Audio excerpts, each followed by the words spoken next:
Your task will not be an easy one. Your enemy is well-trained, well-equipped, and battle-hardened. Good night, and good luck. Overnight, more than 300 rockets and waves of UAVs flooded the skies over northern Israel, pushing its defenses to their limits, not gradually, not in waves, but all at once. This was not a warning strike or a routine exchange of fire, but a coordinated saturation event designed to compress time, overwhelm systems, and force immediate decisions under pressure. Within moments, radar networks were filled with overlapping signatures, altitude, speed, trajectory, stacked on top of each other in ways no clean battlefield model truly reflects. While sirens activated across multiple regions simultaneously and interceptor systems responded without pause, missiles launched upward in rapid succession, and for a brief moment, the pattern looked familiar. Intercepts lighting the sky, incoming threats breaking apart midair, a system behaving exactly as it was designed to behave. But that sense of control did not hold. Roughly 2/3 were intercepted, but the rest broke through. Not as isolated failures or statistical anomalies, but in numbers large enough to land, to strike, and to matter. Explosions followed across military zones, infrastructure nodes, and areas uncomfortably close to civilian populations, compressing the distance between detection and impact into seconds, and turning what had long been seen as a protective layer into something far less certain. Because this was never just about volume, it was about structure. Large numbers of unguided rockets were introduced first, not for precision, but to create pressure, forcing defensive systems to commit interceptors, allocate attention, and process more than they were ever meant to handle at once. And within that pressure, moving differently and far less predictably, came the UAV's lower, slower, irregular designed not to replace the rockets, but to exploit the space between them. This is where modern air defense begins to strain, not because it lacks capability, but because it must prioritize. Every incoming threat must be assessed in real time. What to intercept, what to ignore, what to assume we'll miss. And when hundreds arrive within a compressed window, prioritization becomes risk. This is not failure. This is threshold. A system operating at the edge of its capacity, where even small inefficiencies begin to create real openings. And once those openings appear, they can be observed, measured, and used. Across northern Israel, the psychological impact followed immediately. Interceptor trails streaked overhead without pause. Explosions echoed across multiple zones, and the sense of security built over years of consistent performance began, even briefly, to feel conditional. And that matters. Because systems like this do more than defend territory. They sustain confidence. When that confidence begins to erode, even slightly, the effects extend far beyond the battlefield, influencing decisions, perceptions, and the stability built around them. But the real question is not how many were intercepted. It is why this pattern was chosen in the first place, why this scale, why this timing, and why this specific structure. Because this was not random escalation. It was measurement, a deliberate attempt to map response time, interceptor usage, and system behavior under stress. And once that data is collected, it does not disappear. It becomes the foundation for what comes next. If this perspective adds something you're not hearing elsewhere, leave your thoughts below and stay with us, because the real story is only just beginning. What overwhelmed the system wasn't just volume, it was timing, structure, and intent. More than 300 rockets combined with waves of UAVs did not arrive as isolated threats. They arrived compressed into a single operational window, forcing Israel's air defense network to process more targets, more data, and more decisions than it was ever designed to handle at once. And that is where the pressure begins. Because systems like the Iron Dome are not built to intercept everything. They are built to choose. Every incoming object must be tracked, classified, and evaluated in real time, whether it poses a real threat, whether it will hit a populated area, whether it justifies the cost of an interceptor. Under normal conditions, that process is efficient, controlled, and highly effective. But this was not normal. Radar screens filled faster than they could be processed. Signals overlapped. Trajectories intersected. Interceptors launched in rapid succession, not as measured responses, but as continuous output under sustained pressure. For a moment, the system was still functioning, but it was no longer operating comfortably within its design. It was operating at its edge. And at the edge, precision begins to give way to prioritization. Because when hundreds of incoming threats arrive within seconds of each other, the system is no longer asking what it can stop. It is asking what it must stop. And that distinction changes everything. The rockets played their role first fast, numerous, and relatively simple. They forced immediate engagement, consuming interceptors, saturating tracking systems, and creating a constant demand for response. But they were not the most dangerous element of the attack. They were the distraction, because within that saturation, moving differently and far less predictably, came the UAVs.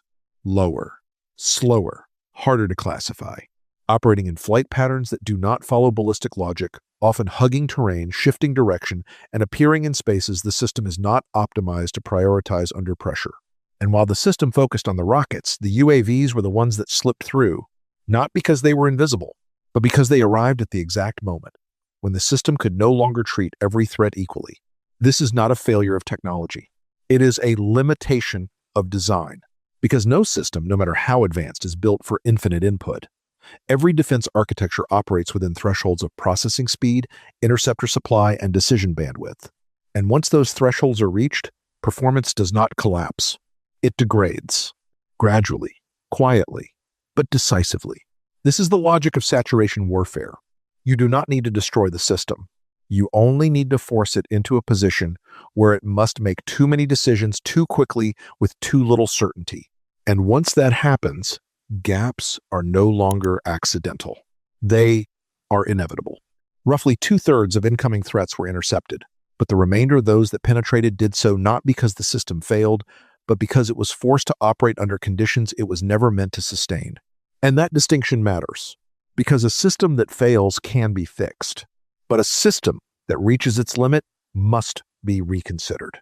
What happened here will not be analyzed as a single event. It will be studied as a model, a real-world demonstration of how modern air defense performs under combined saturation from high-speed rockets and low-altitude UAVs operating simultaneously. And once that model exists, it changes future behavior, because now the limitation is no longer theoretical. It is confirmed. If this perspective is adding something you're not hearing elsewhere, stay with us and share your view below.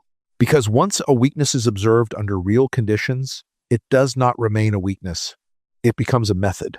What unfolded in the sky was not just a test of defense. It was a display of evolution.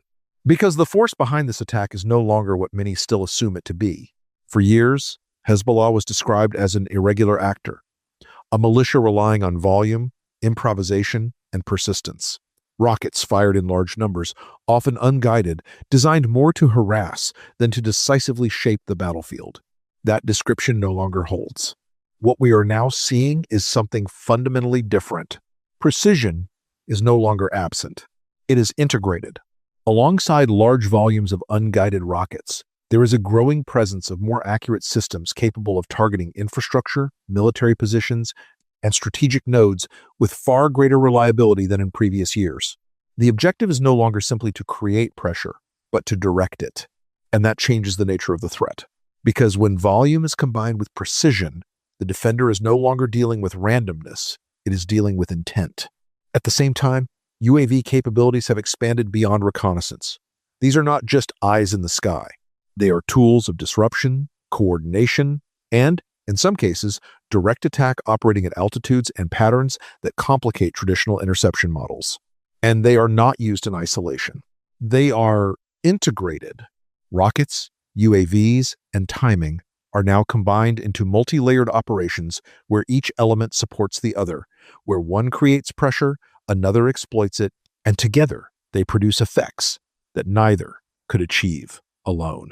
This is not improvisation. This is planning. Because a multi-layered attack is not just about launching different types of weapons. It is about sequencing them, aligning them, and forcing the defense to respond to multiple problems at the same time. High-speed projectiles from above, low-altitude UAVs from below, signals arriving simultaneously but behaving differently. And within that complexity, the defender must adapt in real time. That is not a guerrilla tactic. That is coordinated warfare. And it reflects a deeper transformation, one that has been building over years, shaped by external support, battlefield experience, and a steady shift toward more structured military thinking.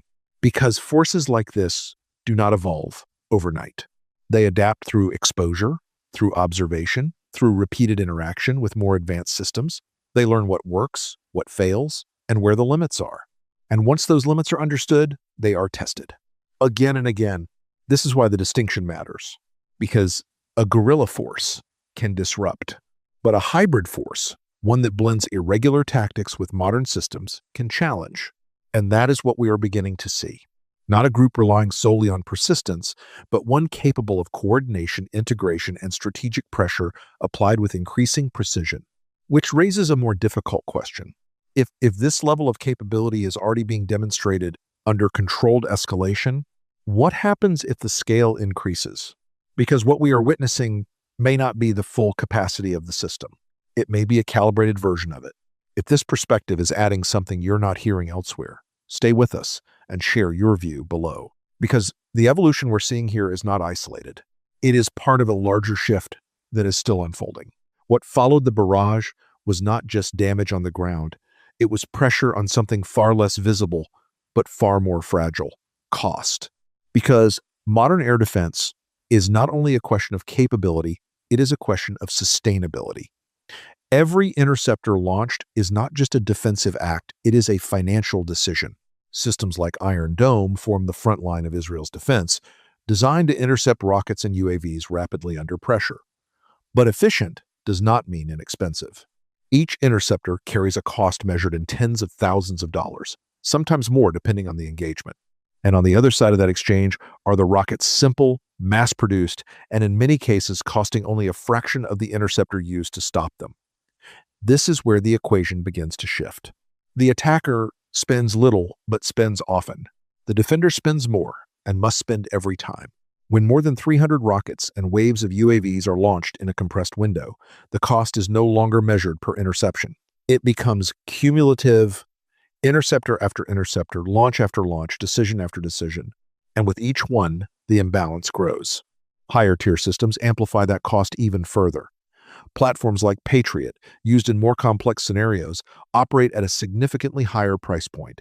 Beyond that, in the broader strategic architecture, systems such as THAAD represent an even more expensive layer of defense designed for entirely different classes of threats, but still part of the overall cost structure that defines modern air defense. They are not used lightly because they cannot be. This creates a structural imbalance, not just tactical, but economic. Because saturation is not only about overwhelming a system technically, it is about stretching it financially, forcing it to operate at a level where even successful defense carries a cost that cannot be ignored, where every interception becomes part of a larger equation. And over time, that equation changes behavior. Commanders are no longer deciding only what to stop. They are deciding what they can afford to keep stopping. That is where pressure becomes systemic. Because once cost enters the decision loop, defense is no longer absolute. It becomes conditional. What is worth intercepting? What can be allowed through? What happens if the next wave is larger? These are not theoretical questions. They are operational realities. And that is the trap. Not a military collapse, but a financial one, built slowly, reinforced with every wave, and sustained not by destruction, but by repetition. If this dynamic continues, the outcome does not depend on a single strike. It depends on endurance. If this perspective is adding something you're not hearing elsewhere, stay with us and share your view below. Because the real question is no longer just how this war is fought. It's how long it can be sustained.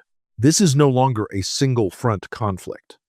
It is happening from multiple directions at the same time. Because Israel is no longer dealing with one axis of pressure. It is being forced to respond across multiple fronts simultaneously, each with its own tempo, its own threat profile, and its own demand on resources.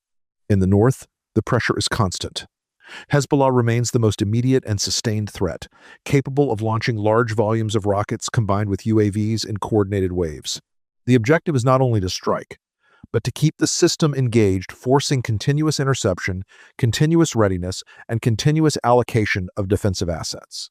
But the north is only part of the picture. To the south, and across maritime approaches, additional actors introduce a different kind of pressure. Less predictable, more dispersed, but no less consequential. UAVs, long-range projectiles, and sporadic launches from multiple directions create a pattern that is difficult to map and even harder to anticipate.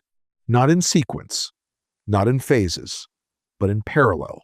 Because when threats emerge from multiple directions at once, the challenge is no longer just interception. It is distribution. Defensive systems must be repositioned. Interceptors must be allocated. Surveillance must stretch across wider areas. And every shift in coverage introduces new gaps elsewhere. This is how pressure multiplies. Not through a single overwhelming blow, but through simultaneous demands that stretch a system beyond its ability to focus. Because no defense network, no matter how advanced, is designed to operate at maximum capacity in every direction at once. And that creates a dilemma. Concentrate forces in one area and risk exposure in another. Disperse them and reduce effectiveness everywhere. This is not a tactical inconvenience. It is a structural vulnerability, because multi-front pressure forces decisions that cannot all be optimal at the same time. It introduces trade-offs not just in equipment, but in timing, attention, and response. And that is where control begins to slip. What appears to be separate sources of pressure begins to converge in effect. The North sustains engagement. The South and maritime vectors introduce uncertainty. Together, they create a battlefield that is no longer linear. It becomes distributed. And in a distributed battlefield, control is not lost all at once. It is eroded because threats are no longer arriving in sequence. They are arriving in parallel. And when that happens, the defender is no longer managing a front. It is managing a system under continuous strain. This is where the strategic objective becomes clearer. Not to defeat Israel in a single decisive moment, but to force it into a posture of constant defense, where resources are stretched, decisions are compressed, and fatigue becomes part of the equation. And once pressure is applied everywhere at once, there is no single place left to stabilize.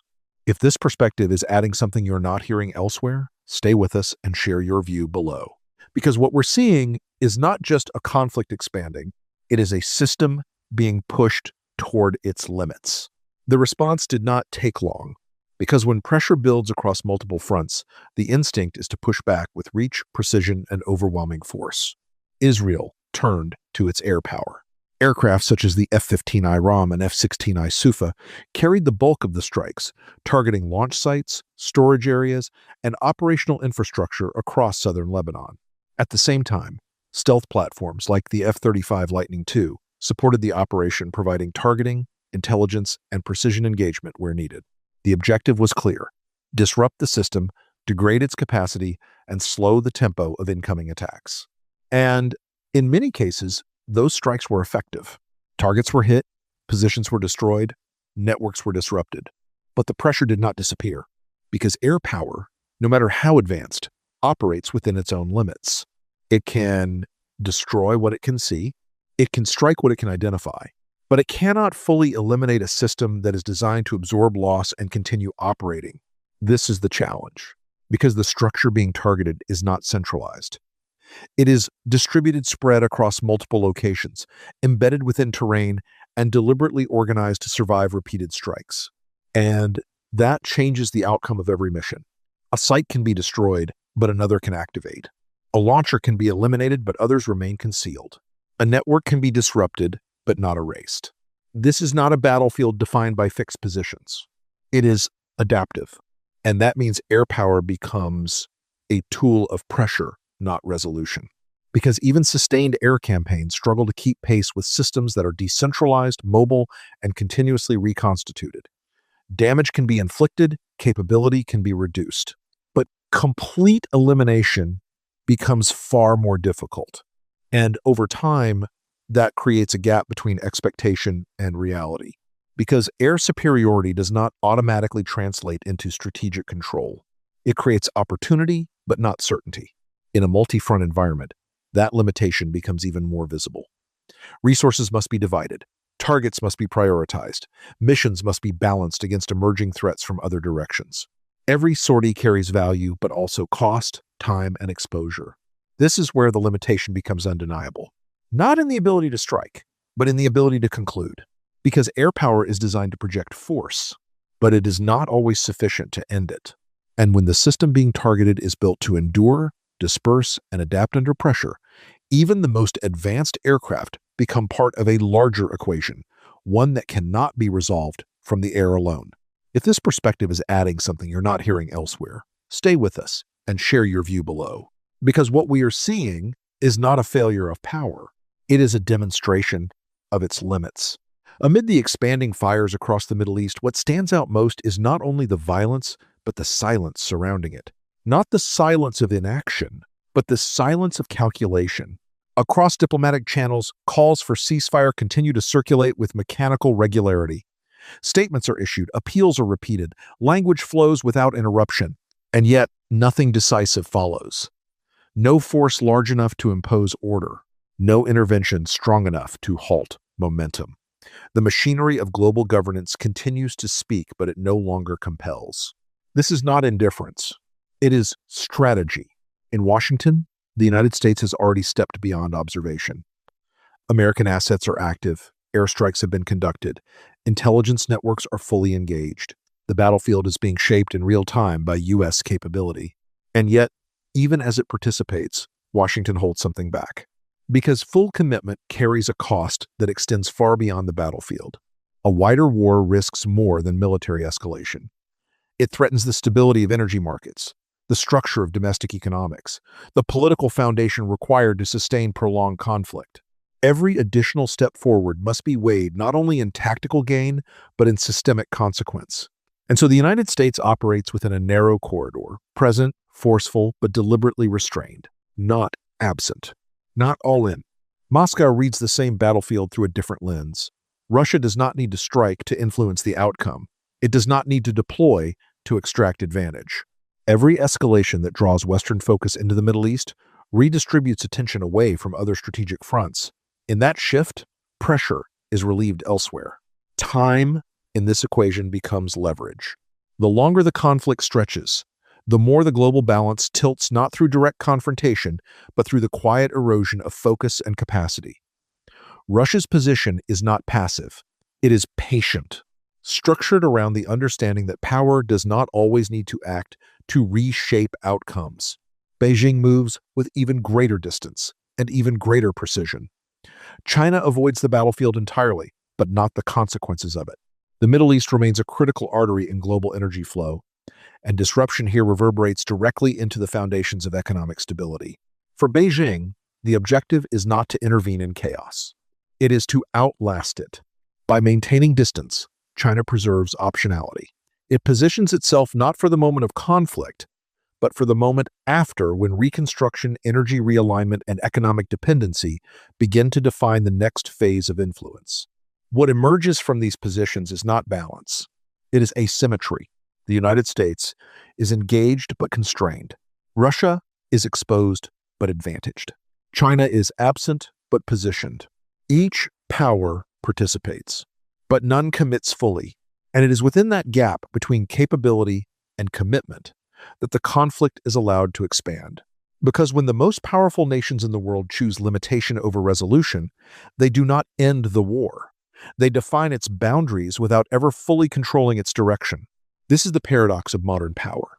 The ability to intervene no longer guarantees the ability to conclude. The presence of strength no longer ensures the restoration of order. Instead, what takes shape is something far more unstable, a convergence of interests, each carefully calibrated, none aligned enough to impose closure. An equilibrium begins to form, but it is not stable. It is not secure, and it is not designed to last. It is a temporary balance held together by hesitation, calculation, and competing priorities, a structure that can absorb tension but not resolve it. And in that fragile space, the conflict continues, not because it cannot be stopped, but because no power has chosen to stop it at the cost required. This is not simply a war unfolding across a region. It is the visible edge of a deeper transition where the old assumptions of control no longer hold, and where power, for the first time in decades, reveals its limits not through failure, but through restraint. This is the scenario no one can fully control. Because if escalation continues, the next step is no longer limited to airstrikes or containment. It moves to the ground, and once it does, the scale of the conflict changes immediately. If Israel commits to a large-scale ground operation into Lebanon, the objective would be clear. Dismantle launch networks at their source, eliminate infrastructure physically, and push the threat beyond its borders. But ground war does not stay where it begins. It expands, and it triggers response. Iran does not need to mirror that move directly. It does not need to deploy conventional ground forces into the same space. Its response operates differently across distance, across domains, and across pressure points that extend far beyond the battlefield itself. And that is where escalation becomes systemic. Because Iran's leverage is not only military, it is geographic. The Strait of Hormuz, a narrow corridor, but one that carries a significant portion of the world's energy supply. If that corridor is threatened, restricted, or disrupted, the consequences are not regional. They are global. Oil flows tighten. Markets react instantly. Economic pressure spreads far beyond the conflict zone. What begins as a military escalation becomes an economic shock. And that is only one layer. Missile and UAV pressure can expand across multiple directions. Maritime routes can be targeted. Regional actors can intensify their own operations. What was once a contained conflict begins to connect into a wider system of instability. This is how a regional war begins to scale. Not through a single decisive moment, but through overlapping escalation. And then comes the threshold that changes everything. Because the United States is already engaged in the air domain, supporting, coordinating, and operating within the same strategic space. But air involvement does not define the full extent of commitment. Ground forces remain a different threshold. And if that threshold is crossed, if U.S. forces already positioned in the region move from contingency to active ground involvement, the structure of the conflict shifts completely. What is now a regional confrontation becomes a multi-theater war. Because once ground forces from multiple states are engaged, escalation is no longer limited by geography. It is driven by alliance, by obligation, and by response. And response, once triggered at that level, does not remain proportional. It compounds. Each move justifies the next. Each escalation accelerates another. And at a certain point, control is no longer exercised through strategy. It is overtaken by momentum. This is the worst-case scenario. Not because it guarantees immediate collapse, but because it removes the boundaries that keep conflict contained. It turns separate fronts into a single system, where military action, economic disruption, and strategic retaliation all begin to operate at once. And once that system is in motion, it does not need to succeed everywhere. It only needs to continue. If you followed this all the way through, you already understand what's at stake. Leave your perspective below and stay with us. Because the most dangerous moment in any conflict is not when it begins. It's when it reaches the point where it can no longer be contained.